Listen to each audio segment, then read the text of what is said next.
Well, hello, all you YouTube folks. Welcome to Soil to Soul. For those of you that haven't tuned in, my name's Brian Horst, and I'm kind of a farmer, hairdresser, fisherman. That's what I'm sitting out on the water doing now. And tonight I'm on Pomme de Terre Lake. Got a little sunset in the background there. I'll try to keep it in the frame, but it's highly unlikely because I got the motor off and I'm just floating along here. But I wanted to tell another story because I guess that's what I'm doing on this channel, telling stories, talking about life, talking about philosophies, talking about my dog Tanner, my Icelandic sheep, family, and a little bit of that. Not a lot. That's okay. Well, today's story is going to be something about, well, my dog. And it ties to my dad and my grandfather. Imagine that.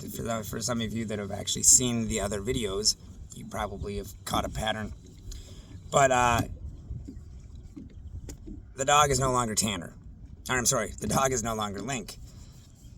What I realized is I think my dad was getting a little jealous. I had a Icelandic sheep named Abe. My grandpa's nickname was Abe. And then I went ahead and named the dog Link. So, after overhearing a little conversation between him and my mom, where he said, "Why doesn't he name the dog Tanner?" Well, the light bulb came on. And Tanner's a great name. In fact, Tanner was sleeping in the back of the truck on the way down to the cities, going back to do some clients. And when I was talking to my mom, and I said, "Tanner," he was in a dead sleep. He sat up, put his paws on the armrest of my truck, and licked the side of my face. Went back down and laid down. Kind of not unlike he's doing right now. So Tanner has a history. Tanner, I'm going to try to pull my phone off here and not get too crazy. So Tanner was the last German Shepherd that we had on the farm. And my grandfather was his master.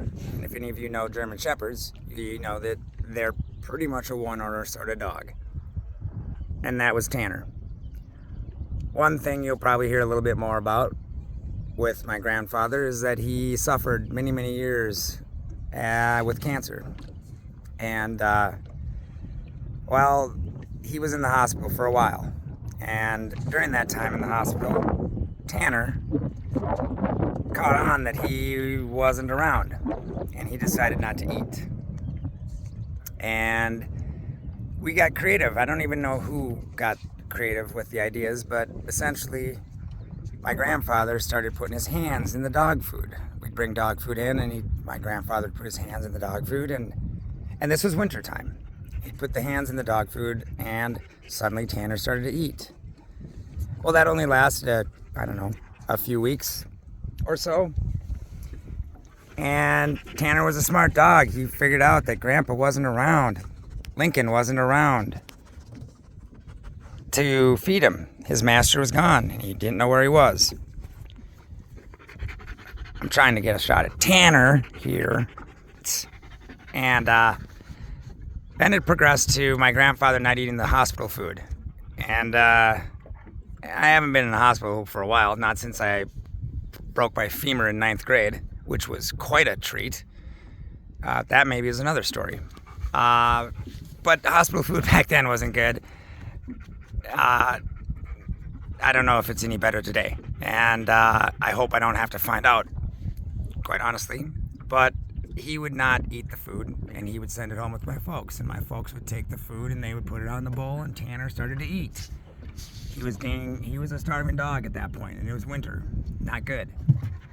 But he ate the hospital food for a while, and then he caught on that still wasn't coming from Master Lincoln. And then it went to vet, and then it went to IV feeding, intravenously. It was a full-fledged effort just to basically get the dog to stay alive long enough for my grandfather to get out of the hospital, because he was an amazing man. He overcame cancer, I don't even know how many times.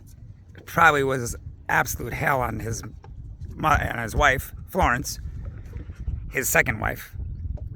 Another story. Overcome it. but unfortunately, not in time. And Tanner passed away, I'm going to say probably 10 days, 2 weeks, something like that, before he got out of the hospital. And, well, that's the end of the story. So I'm not going to leave you on a low note. Because this here dog, I decided to name Tanner. Gosh, these allergy voices suck. I decided to call name Tanner, because it still ties to my grandfather. And you know what? My dad isn't jealous now. But it did secure a name for a pig when I get the pigs. And the first pig is definitely going to be called Rod. I'll hold out on whether I'm going to call the other one Carolyn, but I understood the story. Dad was feeling that way, and it made sense. And when I said the name, all I had to do was watch Tanner and watch his reaction. So here's what I'm going to close on. I've heard many clients talk about losing their dogs, and I don't know if any of you have, but it's one of the worst things. Hey, I'm not saying you're dying, dude. Chill. It's nothing personal. You're a pup. You got many years with me, I hope. But I hear clients talk about how even years later they can talk about their dog passing away, and they're still emotional about it. They still get upset. And here's my thought on that. And I'll leave you with this. Where in the world do you find such a pure example of commitment, loyalty, devotion, sometimes hatred, sometimes frustration, but most importantly, unconditional love? So, as I wrap up this one, this is a shorter one. Just think about it. Our role models don't always have to be humans, right? We can have dogs as role models, right? We can have plants as role models as far as I'm concerned. But I think the overwhelming message I'm trying to say is there's a lot of examples of greatness in this world. And when it's cold and dark and a lot of crazy stuff is going on, pay attention to it, but don't let it drag you down. Don't focus on it. Affect what you can affect. I'm Brian Horst, and this is Soil to Soul YouTube. If you like it, subscribe. I'm getting some subscribers. I think I got like 8 now, or 9, something like that. It's pretty cool. Hey, stop it. You're getting a little frisky. I got to get him back to shore and run this energy out of him. Man, this dog recovers faster than I do, and that says a lot for anybody that personally knows me. So, you guys have a great night. This is a beautiful sunset here on Pomme de Terre. That's right. I think those of you that know French, Fort of Potatoes, I think is its translation. Great name. Great lake for bass.